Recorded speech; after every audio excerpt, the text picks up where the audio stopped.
रुक्मणी तू रो रही है क्यों? मैं बता नहीं सकती। आप राजगुरु हो, आप राजगुरु हो, और राजगुरु के सामने अगर मैं बोलूंगी और कल पिता को या भाई को मालूम पड़ गया तो ओहो रुक्मणी क्या सोचती है, तो क्या विचार करती है, तो मालूम नहीं है रुक्मणी। गुरु कैसे, गुरुजन से छुपाया नहीं जाता, गुरु के आगे क्या छुपाना है, क्या छुपाना। रुक्मणी को कृष्ण नहीं मिलते साहब अगर गुरु ना होते। अगर गुरु ना होते तो रुक्मणी को कृष्ण मिलना बहुत कठिन। कर्म को काटने वाला, परमात्मा से मिलाने वाला कोई सदगुरु ही होगा। हम आपसे बार बार कहते हैं ना, कई बार आपको कहा कि आपके यहां अगर धन की कमी पड़ रही है, पैसा नहीं आ रहा, व्यापार नहीं चल रहा, दुकान नहीं चल रही, धंधा नहीं चल रहा, नौकरी नहीं लग रही, सर्विस नहीं लग रही, तो हमने बार बार आपको कहा है कि सोमवार की सोमवार एक दिया बेलपत्री के पेड़ के नीचे लगाओ घी का, और एक दिया शंकर के मंदिर की चौखट पर लगाकर। बार बार आपको कहा लगाओ, एक दो सोमवार लगाकर तो देखो व्यापार चलता कि नहीं चलता। उस पर विश्वास रखकर लगाओगे, सुख मिलेगा, आनंद की अनुभूति होगी।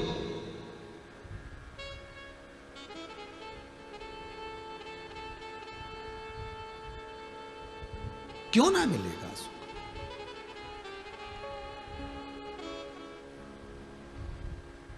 रुक्मणी तू रो रही है? हाँ गुरुदेव मैं बता नहीं सकती, पर गुरुजी करे बताना तो पड़ेगा, नहीं बताएगी तो हल कैसे निकले, बता क्या बात है। तब रुक्मणी जी रोते रोते गुरु चरणारविंद को पकड़ ली, गुरु चरण को पकड़ा रुक्मणी। बोल रुक्मणी। रुक्मणी जी कहती है, रुक्मणी जी बोलती है, रुक्मणी जी कह रही हैं गुरुदेव बात इतनी सी है, मेरे हृदय में कृष्ण बैठे हैं क्योंकि मैंने बाल्यावस्था से कृष्ण को अपना माना, कृष्ण को मैं अपना मानती, पर मेरे भाइयों ने मेरा विवाह शिशुपाल के साथ पक्का कर दिया। अब आप बताएं मैं कृष्ण को चाहती हूं, विवाह उनसे करूंगी और कैसे शिशुपाल से विवाह करूं। भगवान बोले, गुरुजी बोले इतनी सी बात। अब गुरुजी हल निकाल दिए, देखो कितनी जोरदार, इतनी सी बात। अगर कृष्ण तुझे चाहते हैं तो रुक्मणी जी बोली मैं ये नहीं कहती कि कृष्ण मुझे चाहते, मैं तो इतना कहती हूं कि मैं कृष्ण को चाहती हूं।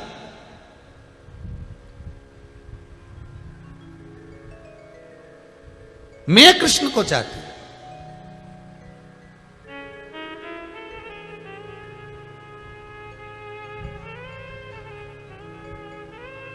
ओहो भगवान बोले फिर तो विवाह वही का तो टेंशन है, उनको तो मालूम ही नहीं कि मेरा विवाह हो रहा, और मैं उनको इतना स्नेह करती हूँ ये भी नहीं मालूम उनको। तो गुरुजी बोले फिर तो ये बड़े गजब की बात है, फिर तो तेरा विवाह शिशुपाल के साथ हो गई होगा। तो इतने में रुक्मणी जी बोली फिर तुमने गुरु मंत्र काय को दिया, ये तो बताओ। अभी तो बोले थे कि गुरु के आगे सब कह देना चाहिए, और गुरु के आगे कह दिया तो अब आपका फर्ज है निभाना। गुरुजी बोले अब भूल मती, ये ले एक सुंदर सा पत्र लिख दे और सुन जो तेरे दिल में है सब लिख दे, बाकी का मैं निपट लूंगा। और रुक्मणी जी ने सतगुरु मेरो संदेश हरि से जाए सुना दे, मेरी नैया पड़ी रे मझधार, गुरु जी इसे पार लगा दे।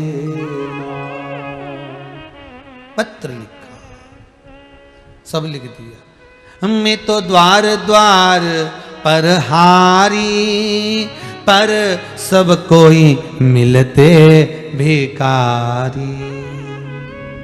मैं तो द्वार द्वार पर हारी, पर सब कोई मिलते भिखारी।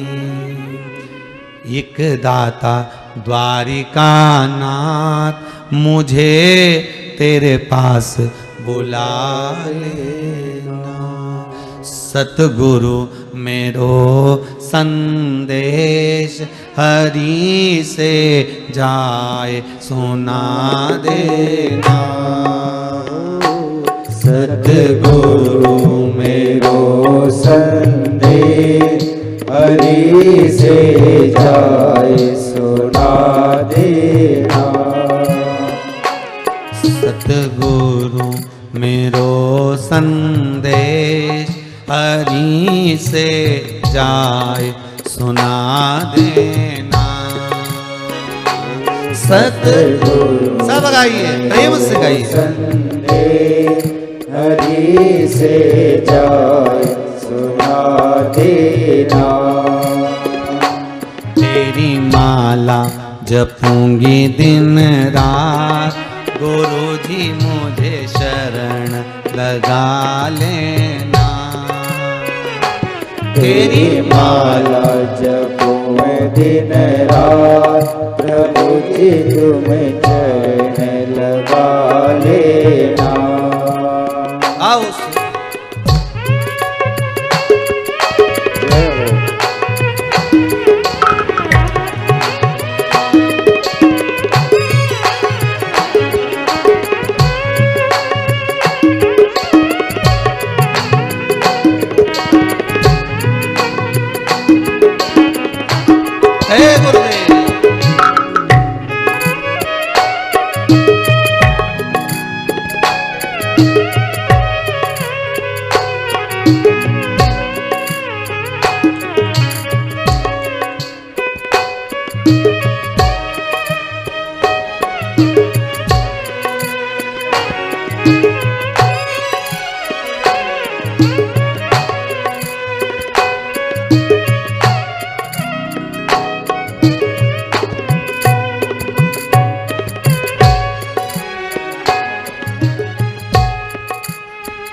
तो जानो गुरु जी घट घट की, मेरी नैया बवर बीच अटकी।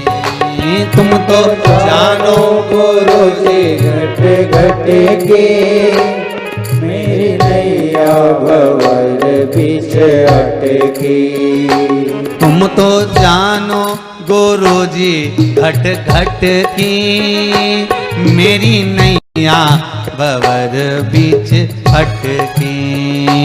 तुम तो जानो गुरु जी घट घट की, मेरी नैया बवर बीच अटकी। मेरो तू जो नहीं रे आधार, गुरु जी से पार लगा देना। मेरो तू जो नहीं रे आधार, गुरु जी से पार लगा देना। सतगुरु मेरो संदेश हरि से जाए सुना देना। सतगुरु मेरो संदेश हरि से जाए सुना देना। तेरी माला जपूंगी दिन रात, गुरु जी से पार लगा देना। तेरी माला जपूं मैं दिन रात, गुरु जी से पार लगा देना।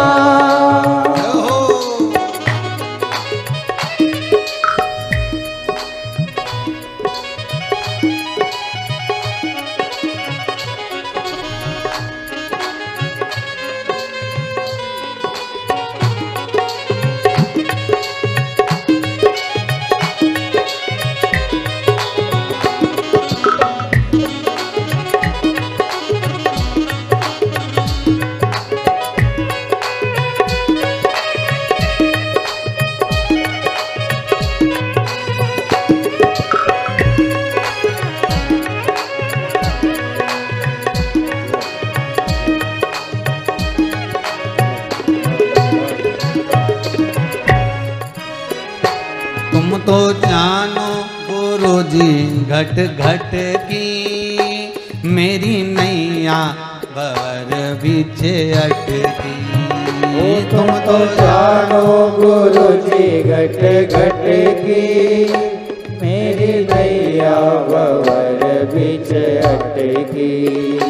तुम तो जानो गुरुजी घट घट की, मेरी नैया बवर बीच अटकी।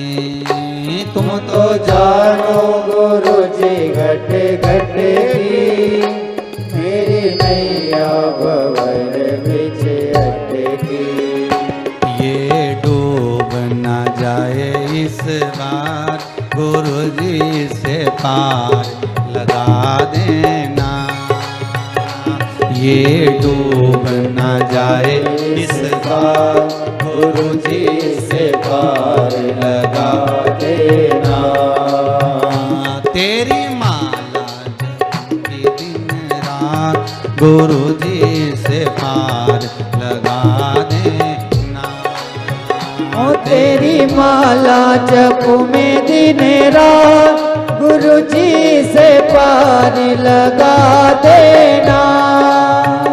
तेरी माला जपती दिन रात, गुरुजी से पार लगा देना।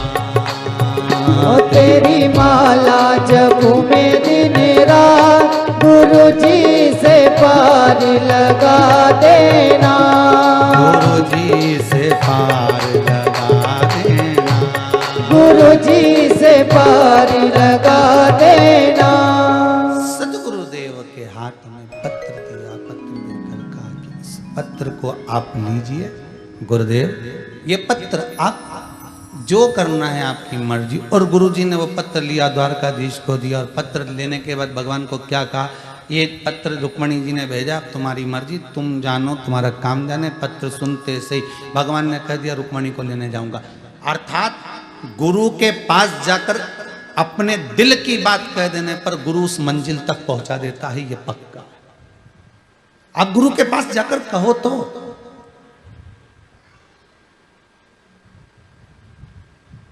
आप गुरु जी के पास में जाकर बोलोगे ही नहीं तो गुरु कौन सी मंजिल तक पहुंचाएगा तुमको? कौन सी मंजिल तक?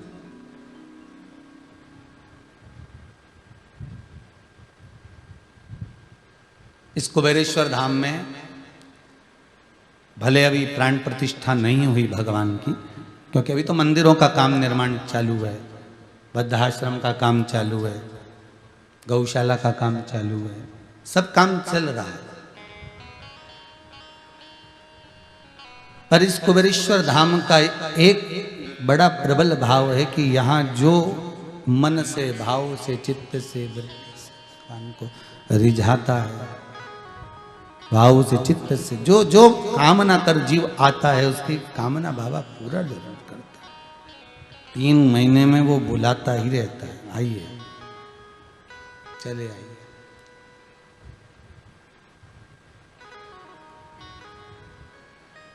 केवल वही बचता, गुरु से कहो तो।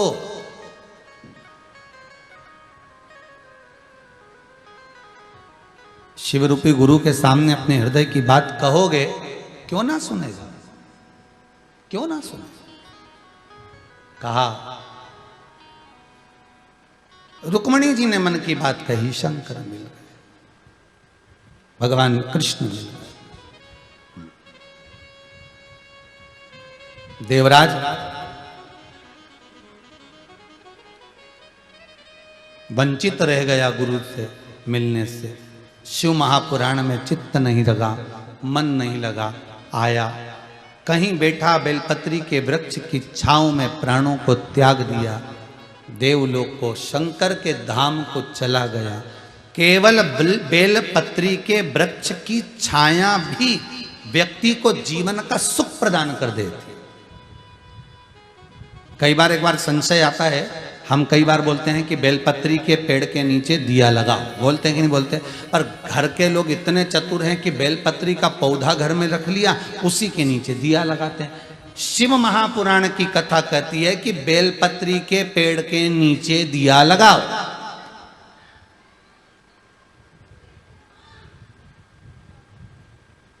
शब्दों पर जाइएगा जरा, हो, बेलपत्री के वृक्ष के नीचे दिया लगाओ, कोई कहे पीपल के वृक्ष के नीचे दिया लगाओ, किसी ने कभी कहा कि तुलसी के वृक्ष के नीचे दिया लगाओ, नहीं, तुलसी के क्यारे में दिया लगाओ,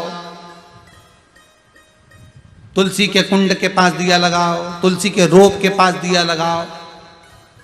पर किसी ने यह नहीं कहा कि तुलसी के नीचे दिया लगाओ, क्योंकि सबको मालूम है तुलसी का जो पौधा है वो छोटा होता है, उसके नीचे बैठ नहीं सकते आप, पर उसके नजदीक में जो दिया लगाओगे वो स्वीकृत होगा। पर बेलपत्री के वृक्ष के नीचे दिया लगाओ, मतलब बेलपत्री का वृक्ष इतना बड़ा होना चाहिए कि जब आप दिया लगाने बैठो तो उसकी छत्र छाया आपके मस्तक पर होना चाहिए, उसकी कृपा आप पर होना चाहिए, तो वो फल देगा। नहीं तो मालूम पड़े इतना सा पौधा, अब मैं दिया लगा दिया, अब सोचे कि इसकी छाया कैसी हो, तो गमले को उठा के सिर पे धर लिया। अब ये चित्तवृत्ति आपकी हो सर।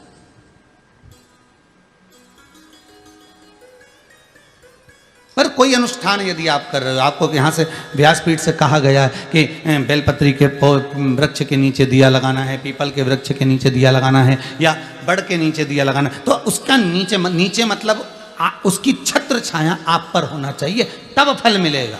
हो नहीं तो तुम बहुत बड़े बड़े होशियार हो रहे, पक्का बेलपत्री का पौधा लगा लिया घर के कुंडे में, मैं दिया लगा देती, हम तो रोज लगा, फिर भी हमारी कामना पूरी नहीं हो रही, फिर भी भगवान हमारा नहीं सुन रहा। भगवान के तेरे बराबर आलसी कौन होगा? पहले पौधा बड़ा कर, उसकी छत्र छाया में बैठ, और नहीं है तो कहीं दूसरी जगह पौधा लगा उसके नीचे बैठ, वृक्ष के नीचे, उसकी छांव हमारे ऊपर पड़ना चाहिए, उसकी छांव पड़ना।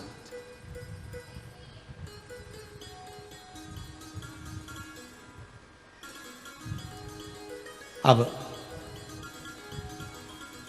देवराज ब्राह्मण को वो बेलपत्री के वृक्ष की थोड़ी सी छाया पड़ गई, और उस छाया का फल ये हुआ कि वो प्राण जब छोड़े तो शंकर के धाम चले गया, शिव के द्वार चले गया, शंकर की चौखट पर चले गया।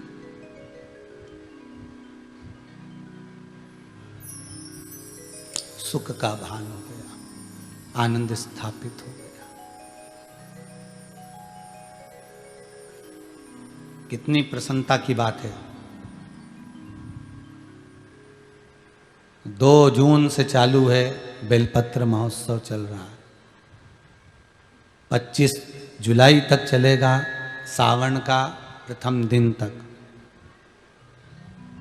लाखों वृक्ष, लाखों करोड़ों वृक्ष पूरे भारत की भूमि पर ही क्या, देश में ही क्या, विदेश में भी आप लोगों ने लगाए, उसके फोटो लगातार आप आस्था चैनल के माध्यम से देख रहे हैं। लगातार वृक्ष के फोटो आप आस्था चैनल के माध्यम से देख रहे हैं कि लाखों लोग इस वृक्षारोपण को, बेलपत्री वृक्षारोपण महोत्सव में जुड़े हुए हैं, और लगातार वृक्ष लगाए जा रहे हैं, लगातार वृक्ष को रोपित किया जा रहा है। और दुनिया के आज खुशी की बात यह है कि अभी ये पौधे छोटे हैं, पर समय आने पर जब ये बढ़ते चले जाएंगे, बढ़ते चले जाएंगे, जब ये और बढ़ेंगे, इनकी छत्र छाया किसी पापी जीव पर भी पड़ गई तो वो तर जाएगा। जैसे देवराज चोरी करता, धन लेकर आता, कभी भगवत भजन नहीं करता, कभी स्मरण नहीं करता, कभी नाम जाप नहीं करता, कभी नाम कीर्तन में डूबता, पर उसने अंतिम समय में जो प्राणों को त्यागा वो बेलपत्री के वृक्ष की छांव में त्याग दिया, तो शिव का धाम मिल गया, शंकर का धाम।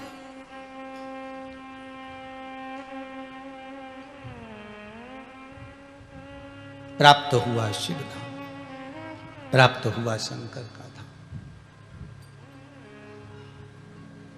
देवराज गया, एक बिंदुक नाम का ब्राह्मण धन लाकर अपनी पत्नी को देता था। पत्नी और धर्म पत्नी दोनों में अंतर है। पत्नी पतन के रास्ते पर ले जाती है, धर्म पत्नी धर्म के पथ पर लेकर जाती है।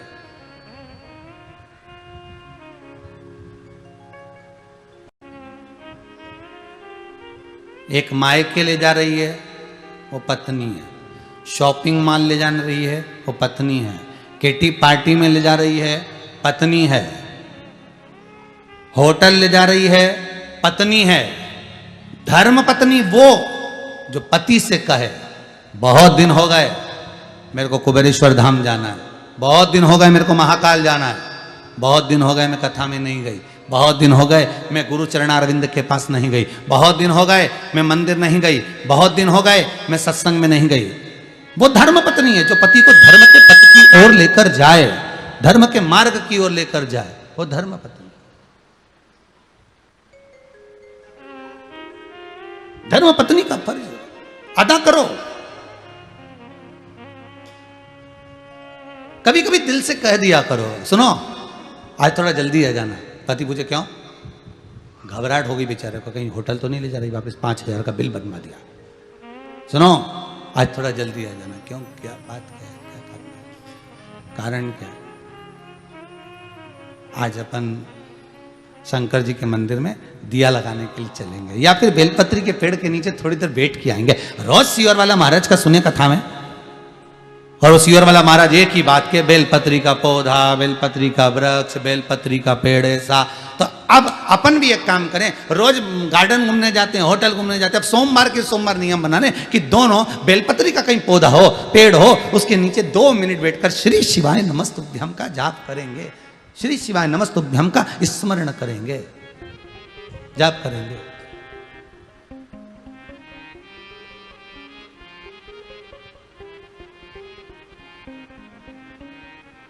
चलो बस दिल से निकले जाओ, दिल से।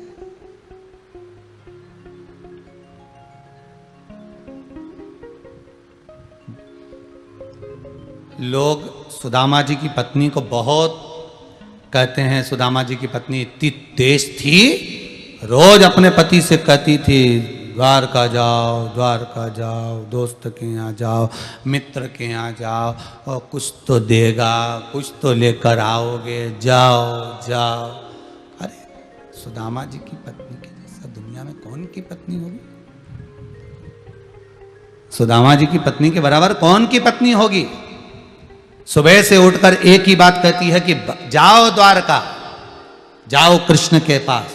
और नहीं तो आज के जमाने की पत्नी सुबह से उठ के एक ही बात कहती, जाओ दूध की थैली ले आओ, जाओ थोड़ा सब्जी ले आओ, गिलकी ले आना, लौकी ले आना, काशी फल ले आना, जाओ जरा लेके आओ। सुबह से उठते से कहेगी ये लाओ वो लाओ। सुदामा की पत्नी जैसी पत्नी कहाँ होगी कि सुबह से उठकर कहती है द्वारका जाओ, द्वारका जाओ। एक लत पकड़ी, एक बात पकड़ के बैठी है कि द्वारका जाओ, द्वारका जाओ, द्वारका जाओ, बस कर ही द्वारका। नहीं तो आज की पत्नियां दूध की थैली लिया, अभी तक नहीं लेके आए, 15-15 मिनट में फोन लगा ले। अरे घर में काम करे कि फोन लगा, कहां हो?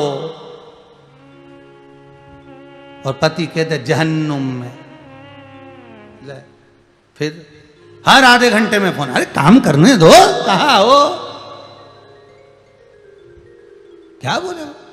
कभी तो दिल से कहो चलो बेलपत्री के वृक्ष के नीचे बैठे श्री शिवाय नमस्तुभ्यम का स्मरण करेंगे, चलो शंकर का अनुमोदन करेंगे, चलो भगवत भजन करेंगे, चलो स्मरण करेंगे, चलो नाम जाप करेंगे, चलो कीर्तन करेंगे। कभी तो कहे। एक दिन हमारी सासू जी से हंसकर बोली जेठानी, राम नाम को सुमिरन कर ले, 2 दिन की है जिंदगानी। बस इतना ही तो बोली थी, फिर सासू जी ने झाड़ू से झोड़ दिया। क्या मैं मर रही हूं जो तू मुझे भजन करने का बोल रही? कोई अभी मैं मर रही जो तू भजन का बोल रही? अभी मेरी कोई उम्र है जाने की भजन करने की? अरे तो कभी जीवन है साहब, कब प्राण छूट जाए कोई भरोसा है? कब जाना पड़ जाए कोई भरोसा है? छोटा सा जीवन, भजन। बिंदुक धन लेकर आया, अपनी धर्मपत्नी को दिया, धर्मपत्नी को दिया तो धर्मपत्नी नहीं थी, केवल पत्नी। उसका भोग करा पत्नी ने, खूब खाया, खूब एंजॉय, खूब घूमे फिरे। पर कभी मंदिर देवालय तीर्थ व्रत दान पुण्य संकीर्तन कुछ नहीं, कुछ नहीं करे। एक दिन बिंदुक धन चुरा कर ला रहा था, दीवार पर से नीचे कूदा। उसको नहीं मालूम था कि यहां पानी भरा हुआ है, उसमें कूद गया, मर गया। शिव महापुराण की कथा कहती है 3 तरह से मरे हुए व्यक्ति को मोक्ष नहीं मिलता। 3 तरह से मरे हुए व्यक्ति की मुक्ति नहीं होती। पहला, पानी में डूबकर मरा हुआ, दूसरा सर्प के डसे से मरा हुआ, तीसरा स्त्री के हाथ से मरा हुआ। नारी के कारण, स्त्री के कारण अगर कोई मर गया है उसकी मुक्ति नहीं है।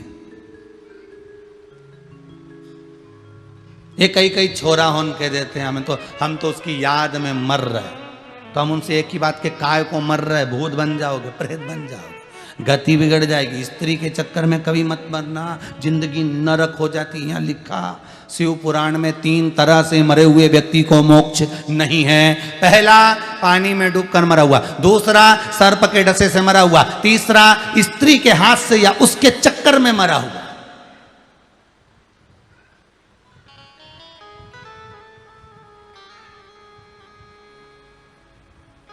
पतियों से निवेदन है, पत्नी कितना भी दुख दे पर मत मरना। क्यों मरे, प्राण क्यों छोड़े? तकलीफ में आ गए, दुख में आ गए, कष्ट में आ गए, हम तो घबरा गए, मर जाए तो अच्छा, काहे मरो। और पत्नियों से भी निवेदन है, मरने का प्लान चेंज करो, काहे को मरे। हम तो बड़े दुखी हो गए गुरुजी, हमारे तो प्राण छूट जाए तो बड़ा अच्छा। अरे मरो मरो सब कोई कहे, मर के देखो कोई, मरो तो ऐसा मरो कि फिर संसार सागर में जन्म ना हो। मरने मर गए, हम तो मर गए। अब मर भी जाओगे तो भैया काम तो पूरा करना पड़ेगा। जैसे तुम्हारी 8 बजे से ड्यूटी है रात को 8 बजे तक, नौकरी पर अगर जा रहे हो, सर्विस पर जा रहे हो, अगर ड्यूटी पूरी नहीं करोगे तो कोई तुम्हें रखेगा नहीं रखेगा।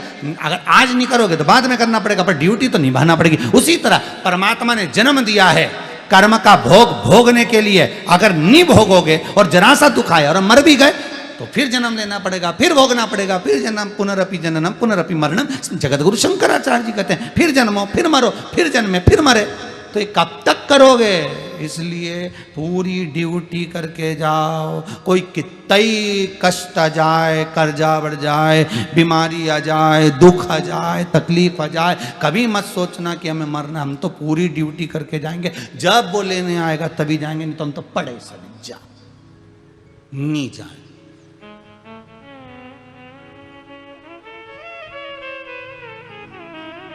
थोड़ा सा चेंज करो।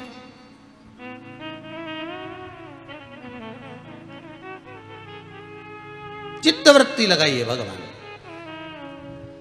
बिंदु प्रेत योनि में पड़ गया, गति नहीं, सुधरी नहीं गति, प्रेत योनि में पड़ गया। पत्नी चंचुला को मालूम पड़ा कि मेरा पति प्रेत योनि में चला गया है, उसकी गति नहीं हो रही है, गति का सुख नहीं है उसका।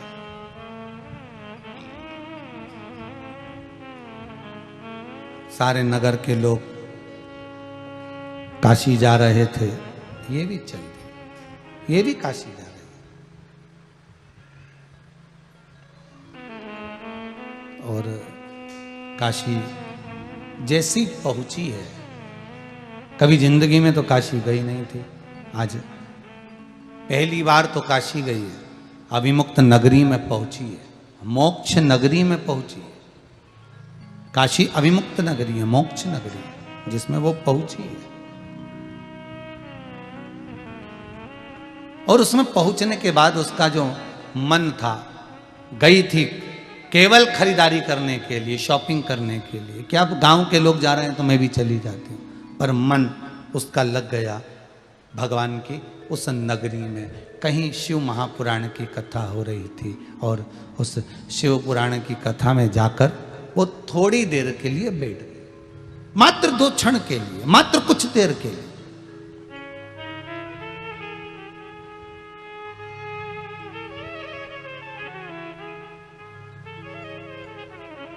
शिव महापुराण की कथा में जाकर बैठ गए।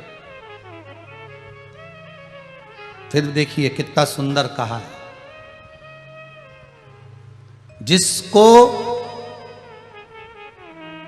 जनता चुनती है,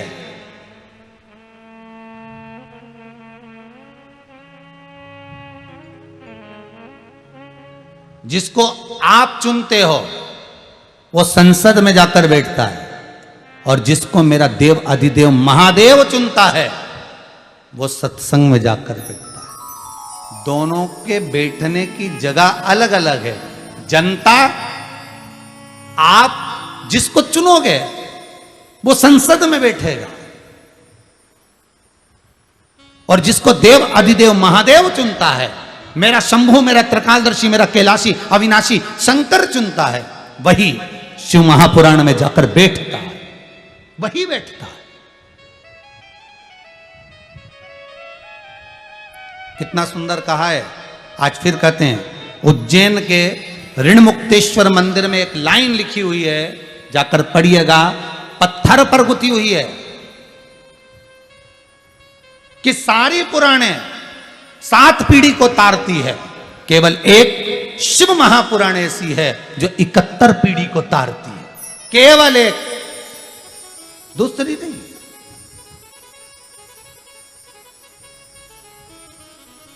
गर्भ में कोई बच्चा मर गया, गर्भस्थ है, सबसे ज्यादा गति उसी की खराब है, क्योंकि वो कुंवारी अवस्था में मर गया, बिना शादी के मर गया। कुंवारी अवस्था में मरने वाले को ना तो पिंड मिलता है, ना तर्पण, ना तिलांजलि, ना जल मिलता है, अधोगति में पड़ा है। उसको ना ब्राह्मण भोज कराओगे तो वो भी नहीं मिलेगा।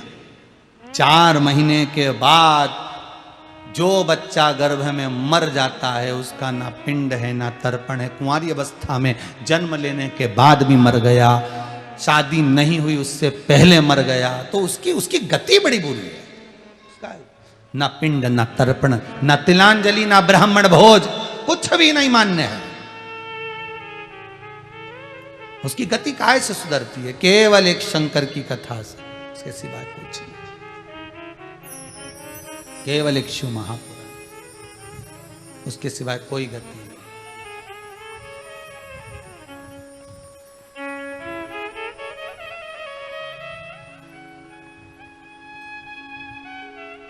चंचुला देवी का चित्त वृत्ति काशी में रम गई। ये रमाने वाला कौन है?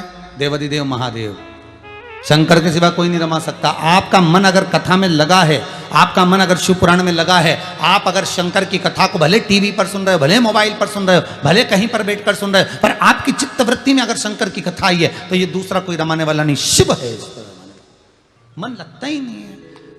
अंदाजा तो लगा कर देखो, तुम 3 घंटा एक जगह तुम घर में नहीं बैठो तो टीवी के सामने वो भी कथा सुनने, बड़ा गजब का काम, बड़ा गजब का काम। आधा घंटा 1 घंटा का सीरियल देख लो चल जाए, पर कथा में मन लगाना, वो भी आस्था चैनल पर बैठे कथा का स्मरण कर रहे हो, मोबाइल पर सुन रहे हो। अगर दिन में नहीं सुनी तो रात में लगा के सुन रहे हो, बैठ रहे हो कि कथा आई थी, हम नहीं सुन पाए, चलो कथा चालू करो जरा। तो कथा चित्त वृत्ति में अगर तुम्हारे संजो रही है, रम रही है, तो उसका आनंद दूसरा।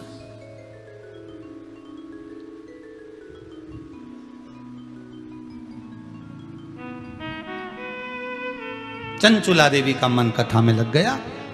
जैसी थोड़ी सी कथा पूर्ण होने ही वाली थी, विराम पर तो पहुंची थी, वो कथा का पूर्णता थी, कथा पूरी विराम हो रही थी, और विराम होने पर वो जब पहुंची, प्रणाम करा, नमन करा, नमन कर कर गंगा नहाने के लिए गई। गंगा स्नान कर कर जब आ रही थी, गंगा का जल का स्मरण कर कर, आचमन कर कर जब आ रही थी, सीढ़ियों पर से चढ़ती जा रही थी, चढ़ते चढ़ते थोड़ा सा पांव फिसला, आगे जाकर कहीं गिर गई, गिरी, प्राण छूट गए। वो चंचुला देवी के जब प्राण छूटे तो वो शंकर के धाम में गई, क्योंकि शिव महापुराण की भले 5 मिनट की, 2 मिनट की, 1 मिनट की कथा हमारे भीतर पहुंच जाती है। रसतत्व में जब रमण करती है तो उससे शिव का धाम मिलता है, शंकर के धाम पहुंच गई, शिव धाम। उसने क्या देखा शंकर के धाम में कि वहां केवल स्मरण हो रहा है। कर्पूर गौरम करुणावतारम, केवल शिव,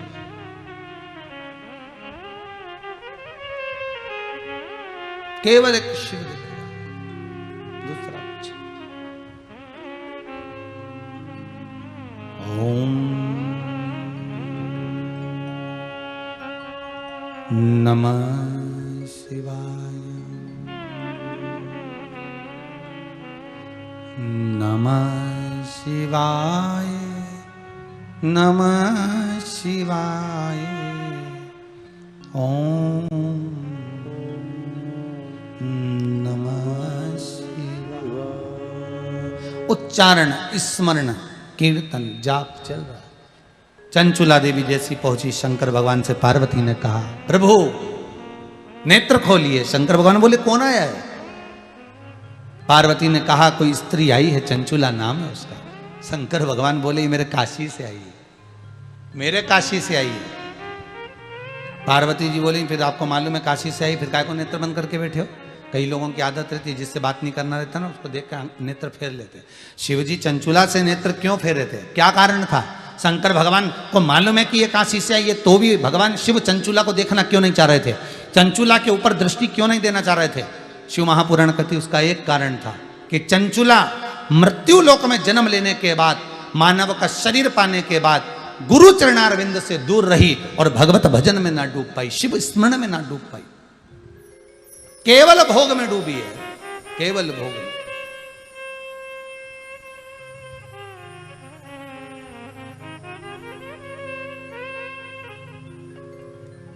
वंचित है शिव से, भजन से वंचित है, कृष्ण नाम, शिव नाम, राम नाम आदि से वंचित है वो।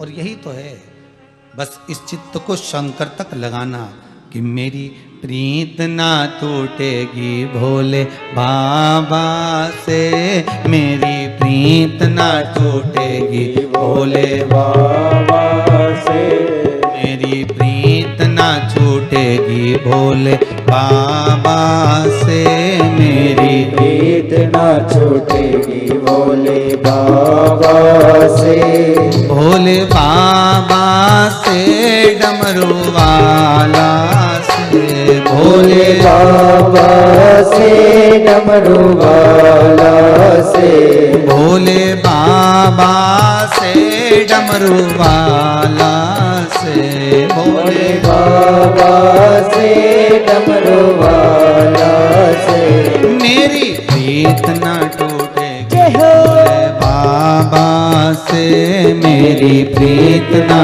टूटेगी भोले बाबा से। जय हो।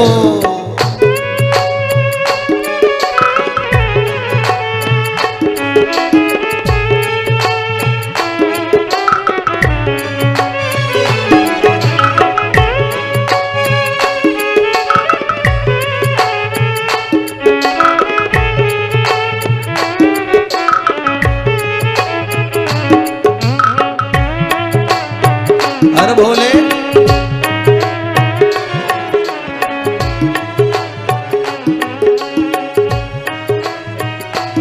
कोई रोक के बताए, कोई टोक के बताए, कोई रोक के बताए, कोई टोक के बताए, कोई रोक के बताए, कोई टोक के बताए, कोई रोक के बताए, कोई टोक के बताए, अभी भाला नहीं पड़ा है काशी वाला से, अभी भाला नहीं पड़ा है काशी वाला से, अभी पाला नहीं पड़ा है काशी वाला से, अभी भाला नहीं पड़ा है काशी वाला से, मेरी प्रीत न टूटेगी डमरू वाला से, मेरी प्रीत ना छूटेगी डमरू वाला से, मेरी प्रीत न टूटेगी भोले बाबा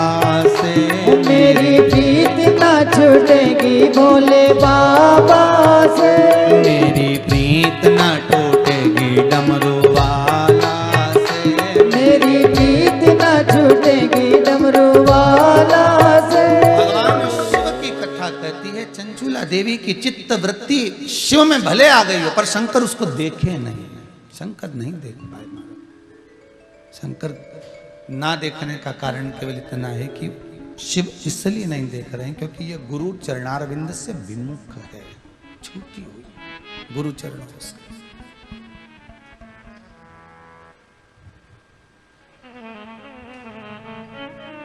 और गुरु चरणारविंद से विमुख, जप नहीं कर पाई, दान नहीं कर पाई, पुण्य नहीं कर पाई, सत्कर्म नहीं कर पाई। पति ने कमाकर इसको दिया था, सत्कर्म में लगा देती तो शायद जीवन संवार लेती। हर पति थोड़ा ना थोड़ा कमाकर अपनी पत्नी को जरूर देता है। ये पत्नी का फर्ज है कि वो धर्म कर कर थोड़ा धर्म का पथ अदा कर ले। दान कर कर, पुण्य कर कर, सत्कर्म कर कर थोड़ा सा पथ अदा कर ले।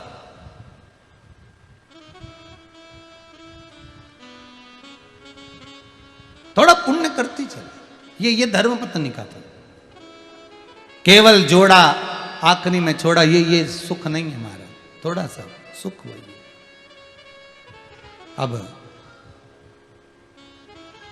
शिव जी से पार्वती जी ने कहा आप नेत्र तो खोलिए। शंकर भगवान ने नेत्र खोलकर जो दर्शन किया है चंचुला देवी का। चंचुला क्या चाहती हो? चंचुला कहती हैं जिस शिव महापुराण की कथा को सुनकर मैं कैलाश तक आ सकती हूं, तो विश्वास है वो शिव महापुराण की कथा यदि मेरा पति प्रेत योनि में भी सुन लेगा तो वो आपके धाम जरूर आएगा। मैं वो कथा सुनना चाहती हूं, वो कथा में करवाना चाहती हूं। और आप सबसे निवेदन है, जितने आस्था चैनल पर कथा सुन रहे हो, मोबाइल पर सुन रहे हो, भोलेनाथ जी से विनती रोज करा करो कि ऐसा धन जरूर देना कि एक बार जीवन में मैं भी शिव महापुराण की कथा करवा सकूं। ऐसा धन मत देना कि डॉक्टर में लगे, पुलिस में लगे, इनकम टैक्स में लगे, यहां लगे, वहां लगे, वकील आदि में लगे। ऐसा धन नहीं चाहिए। धन वो देना जो आपकी सेवा में लगे, सत्कर्म में लगे, अच्छी जगह लगे, वो देने का प्रयास। बाबा से विनती करते मुझे कथा करवाना मेरे पति के लिए। शिव जी कहते हैं, पार्वती जी कहती है जाओ तुमरुका जी के पास जाओ। देव ऋषि नारद के पास जाओ। नारद जी के पास गए, नारद जी ने तुमरुका जी के पास भेज दिया। तुमरुका जी ने जो कथा का स्मरण कराया है, तुमरुका जी बोले मैं तुम अकेली को कथा कैसे सुना दो, जोड़ा कोई होना चाहिए। शंकर पार्वती से विनती करी। शिव और पार्वती दोनों श्रृंगार कर कर, ईसार जी गोरा जी बनकर, गणा गोर बनकर, शिव महापुराण के यजमान बनकर कथा सुनने के लिए चले हैं महाराज। कथा श्रवण कराने वाला शिव है, कथा सुनने वाला शिव है, कथा बांचने वाला शिव है। शंकर के सिवा कोई दूसरा नहीं, कोई दूसरा, केवल शिव, केवल शिव, केवलम शिव, दूसरा।